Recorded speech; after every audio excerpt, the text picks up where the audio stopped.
He's ready? Well, here we are in Vegas.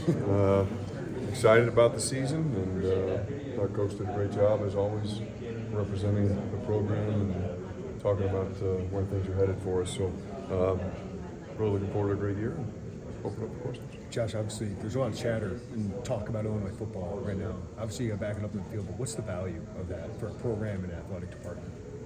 It's huge, obviously, to be in a conversation that we haven't been in for a long time now. It speaks volumes about the progress that we've made and about all the work that has gone into moving us to this point. And, it's humbling. It gives you a moment to reflect. We had a dinner last night.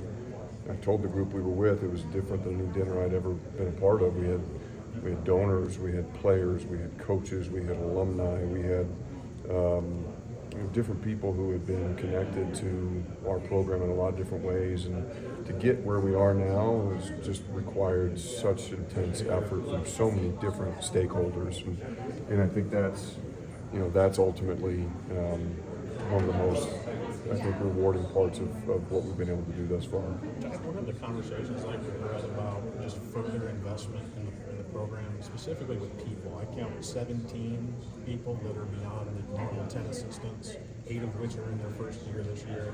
Just the conversations you have with Brett about adding more people to the Smith Center and what value that brings to the program. Well, he and I are in constant conversation about how to improve the program, how to continue to move the needle forward. It's just an ongoing discussion that we have, and so there's no sort of set time when we sit down and say, okay, today we're going to talk about this or that. But we're always trying to monitor what's happening around us, think about new needs within the program. Obviously, things have changed a lot here just in the last month around what college football is going to look like going forward, and so we want to make sure that we're staffed appropriately, that we have the human capital pointed in the right direction to allocate and make sure we're capitalizing on the opportunities that are in front of us. So there's no moment, there's no exact science to it, but it's just continuing to look at all facets of our football program and making sure that we're investing appropriately to move the needle forward. At this event, is there an opportunity to meet with and talk with the other 17 athletic directors from the conference, and what are those conversations like? Sure. One thing about being part of the Big Ten is we're together a lot as a group of athletic directors. We have actually weekly calls at this point. We're together in person probably 6 or 8 times a year.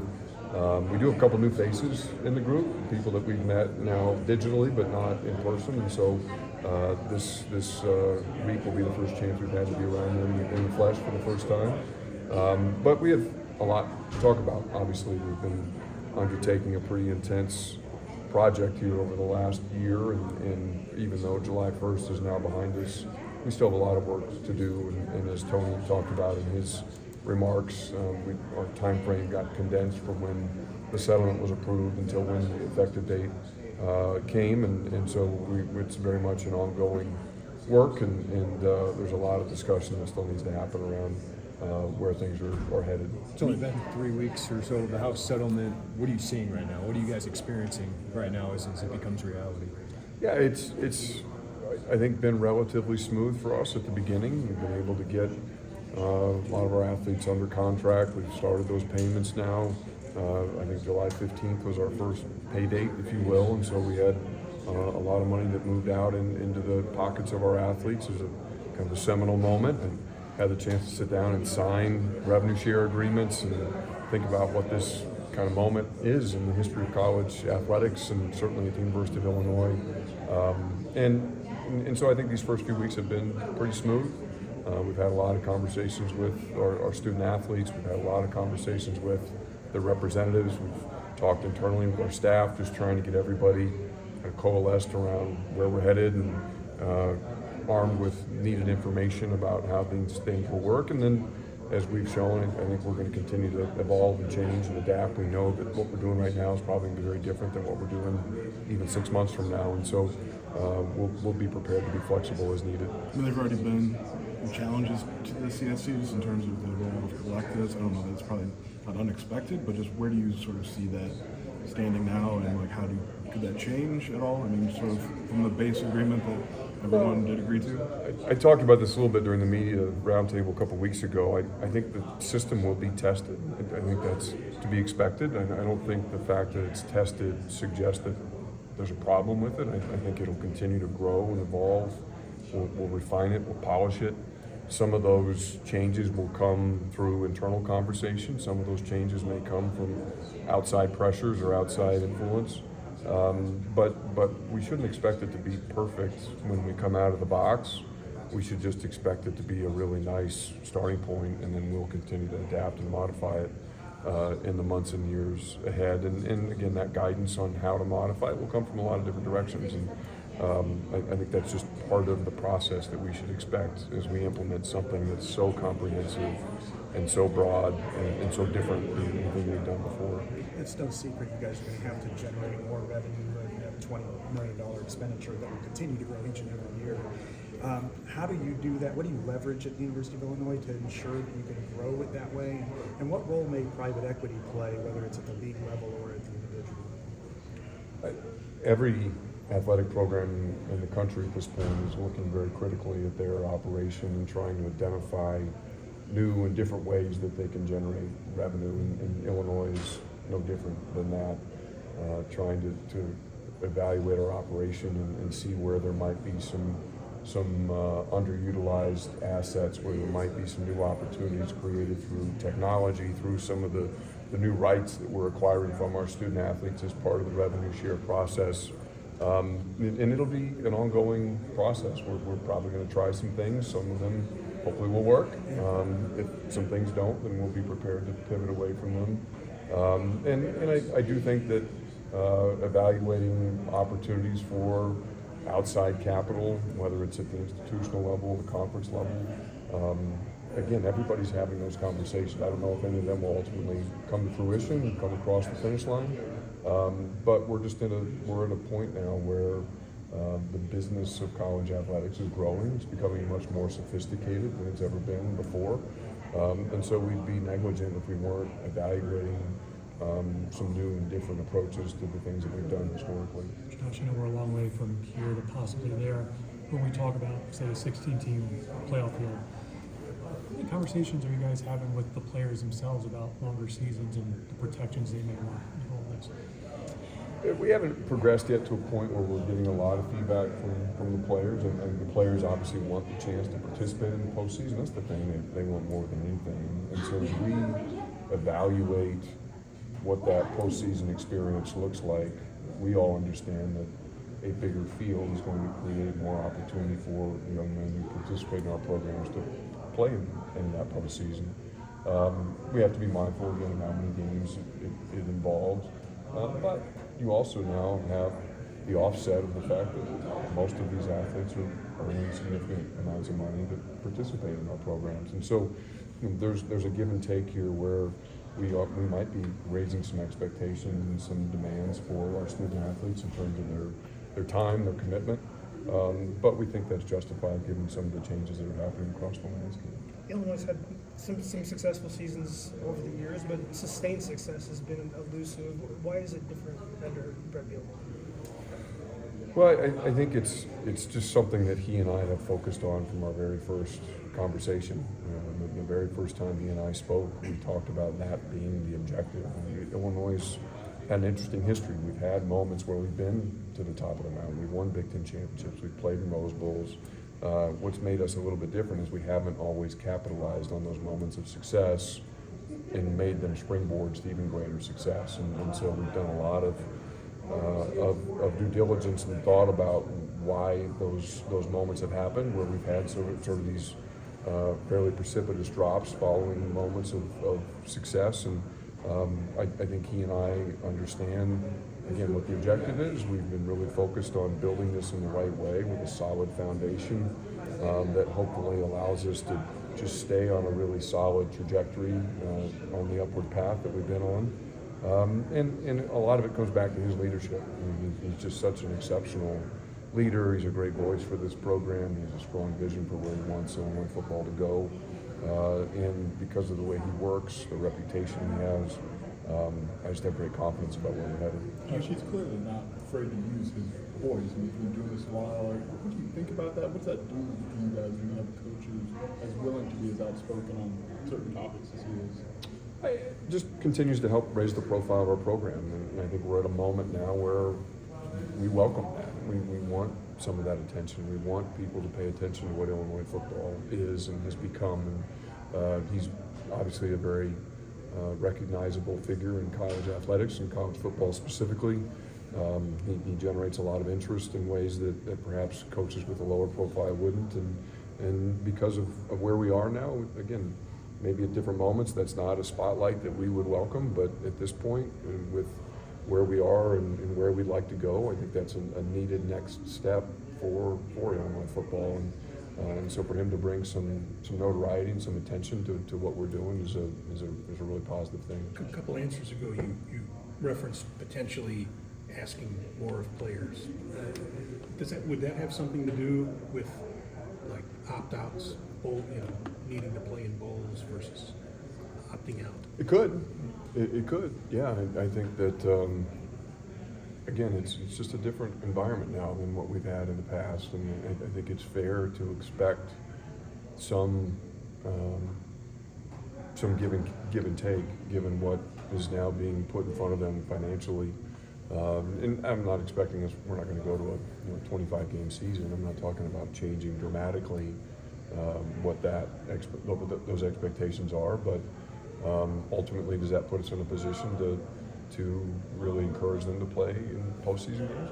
I think it could. I think that'd be a positive step. And so, sort of connected to that, just as you look into the future, do you have any concern that as the playoff becomes more established and people become more used to the playoff, that players might start opting out of the playoff bowl games? Because they really haven't done that to a significant degree yet. I hope not. I think everybody always has to make their own decisions about what they think is in the best interest of their future opportunity. I worry a little bit that in recent years, the opt-out of the bowl game has become more of a status symbol than a necessity for some players, where they worry about it's not always just the prospective first-round draft picks who are opting out of these games at this point. And I think that's something that I hope we can address. And I think it's better for college football, and ultimately I think it's better for our players if they play. Those bowl games provide an unbelievable platform for them to play against high-level competition, to receive national attention for their performance. I think those are games that scouts want to see them playing. Gives them a chance to get film against great competition. But we'll see.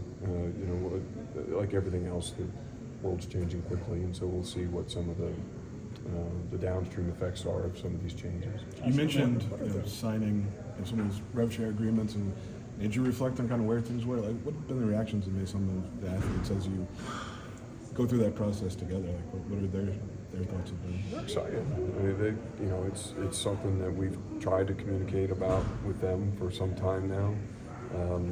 Things have been building toward this for a year, and so now to be at least this first marker in our journey together is meaningful. I think they recognize it for what it is, and it's exciting for them. I think they recognize that they're in the first wave of student athletes to ever have this opportunity, and of course, when the dollars first hit their checking accounts, those are pretty exciting moments for them too. And so it's been a good experience for them, and I think a really collaborative one for us with them. Josh, you've mentioned repeatedly the leadership of Tony and what that's meant to the league, to every school. He addressed a little bit about the Michigan situation a couple of years ago. There was a perception, rightly or wrongly, that certain schools in the Big Ten didn't think all of the rules applied to them, and there was concern there. Looking back, do you think that was adequately handled by the league office of Tony? And do you still have concerns that there are schools that feel like league rules can be challenged and don't apply to all of us?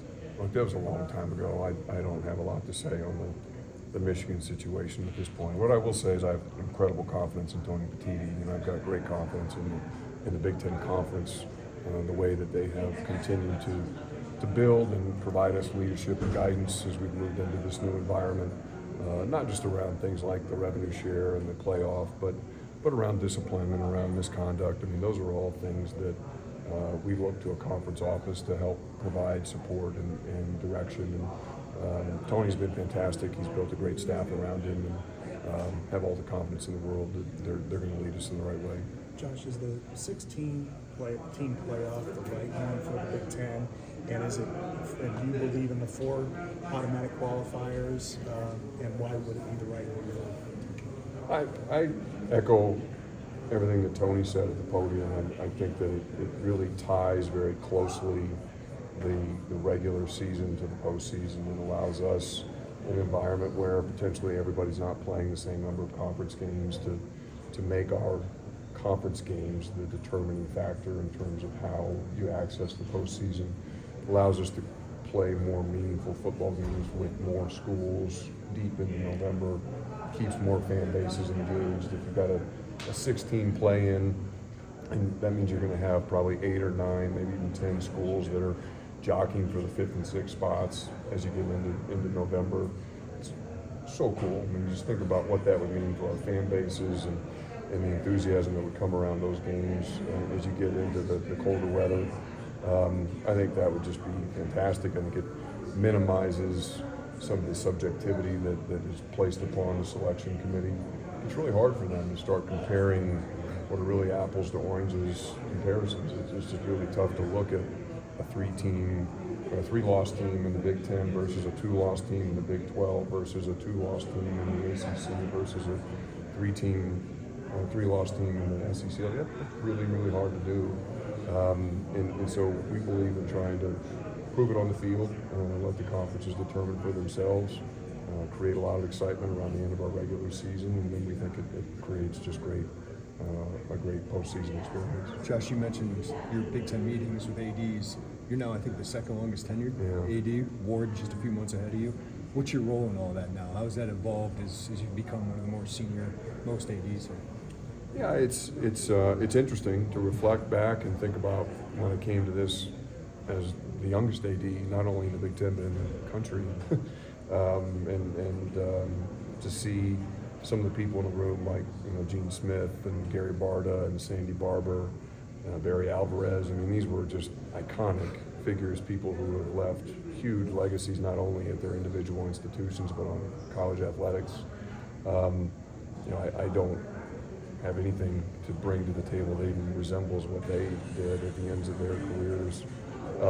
But it's, I guess this is one of those jobs that the more you do it, the more you learn. And so having done it now for a while, I've learned a lot, and hopefully we're in a position now to benefit from that in the room that we sit in.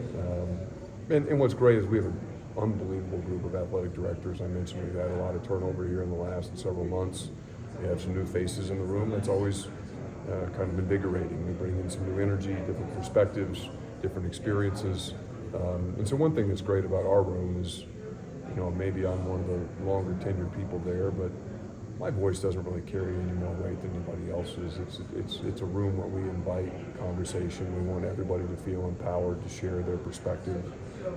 And I think that's been a major part of the progress we've been able to make as a conference is everybody's opinion is valued. And there's a forum there where everybody feels comfortable sharing it.